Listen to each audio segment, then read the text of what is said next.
மச்சான், நாளைக்கு ட்ரிப்பு போகிறோம். காலையில் 10 மணிக்கு வந்துரு. நாளைக்கா? டேய், நாளைக்கு சண்டே, சர்ச்சுக்கு போகணும், விளையாடாத. ஏய், வாரம் சர்ச்சுக்கு போயிட்டு தான்டா இருக்க. அதெல்லாம் யோசிக்காத, நாளைக்கு வந்துரு. டேய், சண்டே சர்ச்சுக்கு தான் போய் ஆகணும், வேற எங்கேயும் வர முடியாது. யாரா இவன்? என்னமோ புதுசாக மாறின மாதிரியும் ரொம்ப நல்ல மாதிரியும் பேசிகிட்டு இருக்கேன். உன்னை பற்றி எனக்கு தெரியாது நினைக்கிறியா? போடா.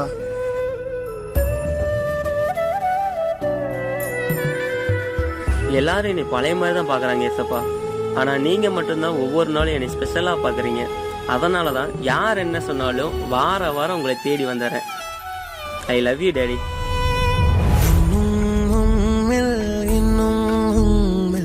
நெருங்க வேண்டுமே நேசக்காரங்கள் என்னை அணைக்க பாச